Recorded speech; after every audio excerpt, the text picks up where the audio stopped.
نیت کے صاف ہونے اور ہر کام کو صرف اور صرف اللہ کی خاطر کرنے کے بارے میں، کیونکہ اللہ سبحانہ وتعالیٰ اس کام کو قبول نہیں کرتا، وہ عمل اللہ کے نزدیک کوئی اہمیت نہیں رکھتا جو اللہ کے لیے نہ کیا گیا ہو۔ لیکن ہم انسان ہیں، ہم سے غلطیاں ہوتی ہیں، اور قدم کی پھسلن سے زیادہ بعض اوقات سوچ کی پھسلن ہوتی ہے۔ سوچ میں کس وقت کیا چیز شامل ہو گئی، بعض اوقات انسان خود بھی اس سے آگاہ نہیں ہوتا۔ اسی لیے اللہ سبحانہ وتعالیٰ نے ہم پر رمضان کے روزے فرض کیے تاکہ ہمارے اندر تقویٰ پیدا ہو۔ تقویٰ انسان کے اندر ایک کانشیسنس پیدا کرتا ہے، شعور پیدا کرتا ہے، اور جب انسان کے اندر شعور آ جاتا ہے تو اسے اپنے گناہوں کا احساس بھی ہونے لگتا ہے، اسے اپنی غلطیوں پر ندامت بھی ہوتی ہے، اور انسان تو ہے ہی خطا کا پتلا، بھول چوک اس کے ساتھ ہے، ہر لمحہ کچھ نہ کچھ ہوتا ہی رہتا ہے۔ ایسے میں انسان کیا کرے؟ کیا گناہوں کا بوجھ اپنے اوپر لادتا رہے اور اس بوجھ کے تلے دبا رہے، اور پھر اس بوجھ کی وجہ سے طرح طرح کے ڈپریشن اور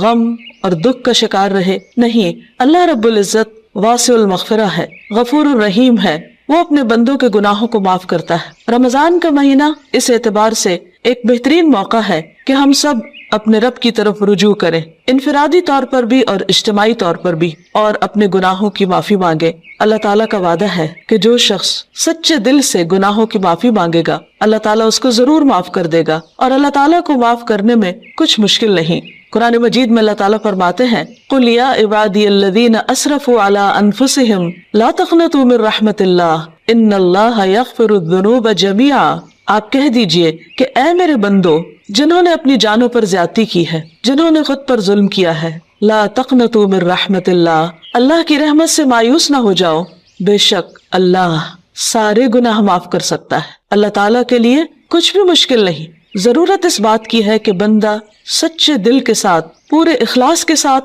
اللہ تعالیٰ کی طرف رجوع کرے۔ ویسے تو رمضان بذات خود گناہوں کے کفارہ کا ذریعہ ہے۔ حدیث میں آتا ہے، نبی صلی اللہ علیہ وسلم نے فرمایا، وَرَمَضَانُ إِلَى رَمَضَانَ مُكَفِّرَاتٌ مَا بَيْنَهُنَّ إِذَا اجْتُنِبَتِ الْكَبَائِرُ۔ ایک رمضان دوسرے رمضان تک اپنے درمیان ہونے والے گناہوں کو مٹا دیتا ہے جبکہ کبیرہ گناہوں سے اجتناب کیا جائے۔ اسی طرح جب انسان ایمان اور احتساب کے ساتھ روزہ رکھتا ہے، وہ بھی اس کے گناہوں کی بخشش کا ذریعہ بنتا ہے، راتوں کا قیام بھی بخشش کا ذریعہ بنتا ہے۔ لیکن اس کے ساتھ ساتھ انسان کو پورے شعور کے ساتھ، پورے احساس کے ساتھ خود اللہ کی طرف رجوع کرنا چاہیے اور اپنے گناہوں کی معافی مانگنی چاہیے، خصوصاً کبیرہ گناہ، ان کے لیے معافی مانگنا ضروری ہے۔ اللہ تعالیٰ سے توبہ کرنے کا ایک طریقہ بھی بتایا گیا، اور وہ یہ کہ انسان اپنے گناہوں پر نادم ہو، شرمندہ ہو، ان کا اعتراف کرے، ان کو مانے، اور پھر آئندہ نہ کرنے کا وعدہ کرے، اور پھر اپنی زندگی کی اصلاح کر لے۔ انسان کی انسانیت اسی میں ہے کہ وہ اللہ تعالیٰ کی طرف رجوع کر لے اور گناہوں کا اعتراف کرے۔ انسان اور شیطان میں یہی فرق ہے۔ شیطان نے جب انسان کو یعنی آدم علیہ السلام کو سجدہ کرنے سے انکار کیا تو اس کے بعد جب اس سے پوچھا گیا کہ ما منعک الا تسجد اذ امرتک، اللہ تعالیٰ نے فرمایا کہ تمہیں کس چیز نے روکا تھا کہ تم سجدہ کرتے جبکہ میں نے تمہیں حکم دیا تھا، تو اس پر بجائے اس کے کہ وہ نادم ہوتا، اپنی غلطی کا اعتراف کرتا، وہ اکڑ گیا اور اللہ سبحانہ وتعالیٰ کو بلیم کرنے لگا۔ اس کے برعکس آدم علیہ السلام سے جب خطا ہوئی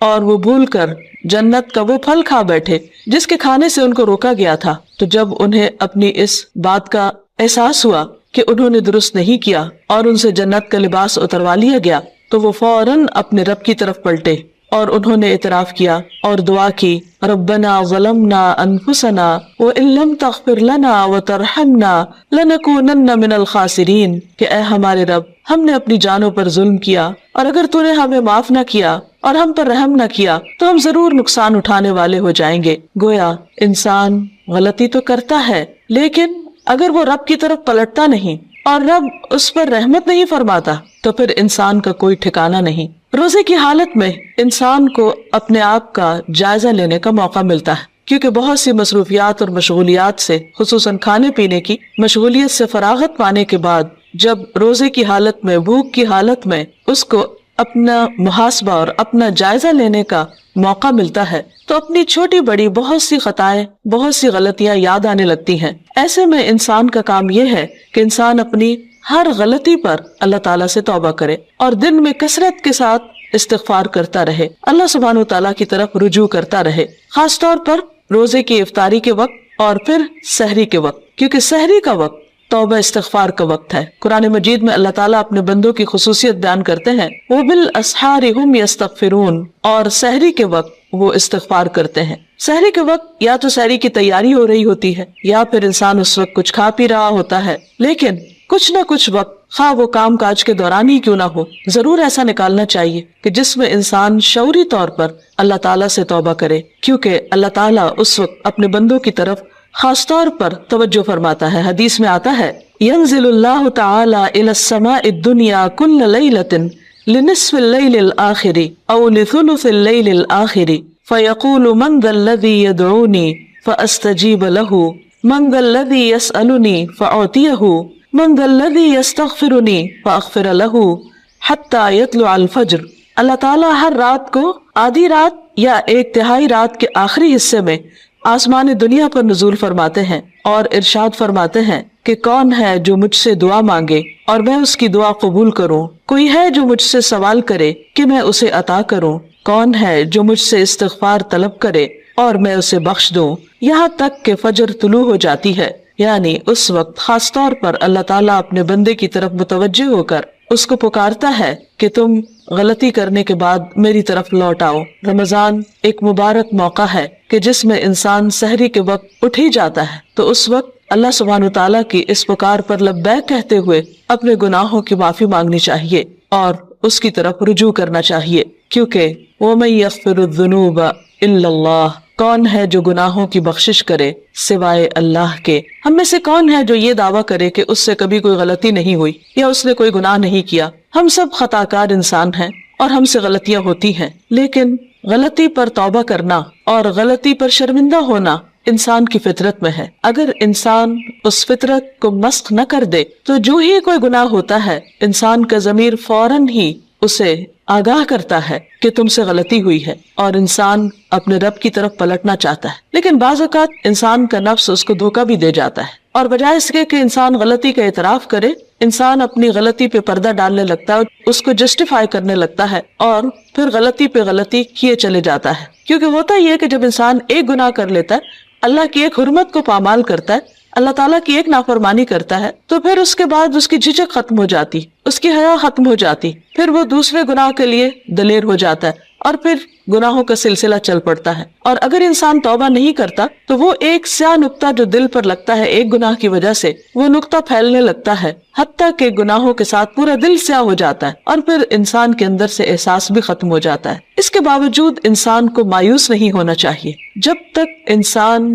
کی جان ہے، انسان کی سانس کا سلسلہ چل رہا ہے، اس کے لیے معافی کا دروازہ کھلا ہوا ہے۔ حدیث میں آتا ہے کہ ان اللہ یقبل توبۃ العبد ما لم یغرغر، اللہ تعالیٰ بندے کی توبہ قبول کرتا ہے جب تک کہ اس کے سانس اکھڑنے نہ لگے، یعنی دنیا سے رخصت نہ ہونے لگے، فوت نہ ہونے لگے۔ تو گویا ابھی اللہ تعالیٰ نے ہمیں جو زندگی اور یہ موقع دیا ہے، اس میں ہم واپس پلٹ آئیں، رجوع کر لیں، اللہ تعالیٰ کو راضی کر لیں اور کبیرہ اور صغیرہ دونوں طرح کے گناہوں سے معافی مانگیں۔ صغیرہ گناہوں کے کفارے کے لیے تو نماز، روزہ، حج، زکوٰۃ اور دیگر نیکیاں، امر بالمعروف، نہی عن المنکر، یہ چیزیں انسان کے لیے کفارہ بن جاتی ہیں، لیکن خصوصاً کبیرہ گناہوں کے لیے خاص طور پر معافی مانگنا ضروری ہے۔ مثلا کبیرہ گناہ کیا ہے؟ مثلاً اللہ سبحانہ تعالیٰ کے ساتھ شرک کرنا اور اس کے بعد والدین کی نافرمانی، والدین کو ناراض کرنا، ان کا دل دکھانا، ان کو پریشان کرنا، ان کی بات نہ ماننا۔ اللہ سبحانہ تعالیٰ نے ایک نہیں کئی بار اپنے حق کے بعد انسانوں میں سے سب سے پہلا حق جس کا بتایا وہ والدین ہے، اور اللہ تعالیٰ کی رضامندی والد کی رضامندی میں ہے اور اللہ تعالیٰ کی ناراضگی والدین کی ناراضگی میں ہے۔ والدین کو ناراض کرنا کبیرہ گناہ ہے، اور اگر انسان کی وفات اس حال میں ہو جاتی تو اس وقت تک معافی نہیں ہوگی جب تک کہ والدین معاف نہ کر دیں۔ حقوق و لباد کے سلسلے میں جو بھی حق تلفی ہوتی، خواہ والدین کی نافرمانی یا کسی اور کی، یہ بات یاد رہے کہ انسان کو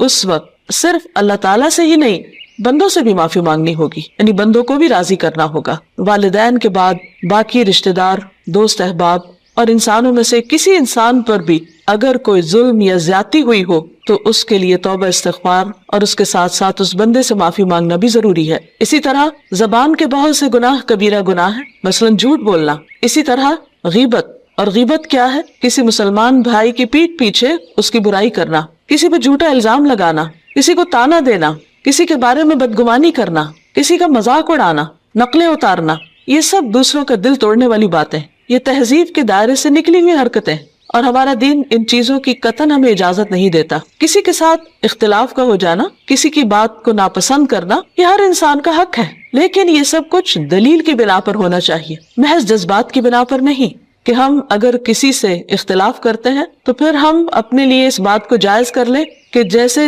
چاہیں پھر اس کے ساتھ معاملہ کریں، یا جیسے چاہیں اس پر الزام تراشی کریں، اور پھر اس کے بعد خود کو سچا ثابت کر کے یا اپنے آپ کو مطمئن کر لیں، تو یہ بات جائز نہ ہوگی، یہ کافی نہ ہوگی۔ انسان کے لیے خود اس کا سب سے بڑا دشمن اس کا اپنا نفس ہے، اور انسان بعض اوقات باہر کے دشمن کو پہچان لیتا ہے لیکن اندر کے دشمن کو نہیں پہچانتا، جب وہ انسان کو غلطی پر تھپکیاں دے کر سلا دیتا ہے، یا اس کو مطمئن کر دیتا ہے، یا پھر اسے صرف دوسروں کے عیب دکھاتا رہتا ہے اور اپنے عیب بھلوا دیتا ہے۔ اس لیے بہت ضروری ہے کہ ہم ان تمام گناہوں، خواہ وہ جسم سے تعلق رکھتے ہوں، خواہ وہ دل سے تعلق رکھتے ہوں، خواہ وہ زبان سے تعلق رکھتے ہوں، ان تمام گناہوں پر نمبر 1 شرمندگی کا اظہار کریں، نمبر 2 ان کا اعتراف کریں، نمبر 3 آئندہ نہ کرنے کا وعدہ کریں، اور نمبر 4 اللہ رب العزت سے دعا کریں کہ وہ ان گناہوں کو ڈھانپ دے، ان کو ہمارے نامہ اعمال سے مٹا دے، اور ہماری توبہ کی وجہ سے ان گناہوں کو بھی ہماری نیکیوں میں بدل دے،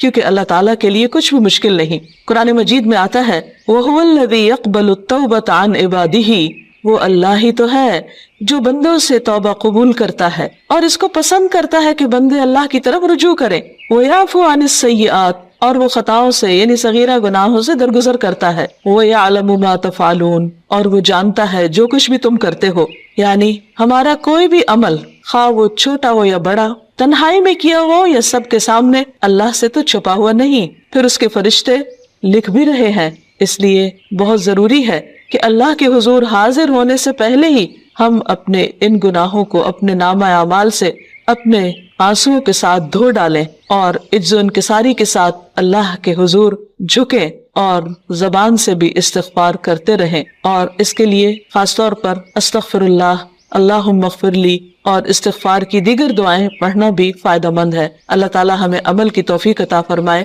وآخر دعوانا ان الحمد للہ رب العالمین۔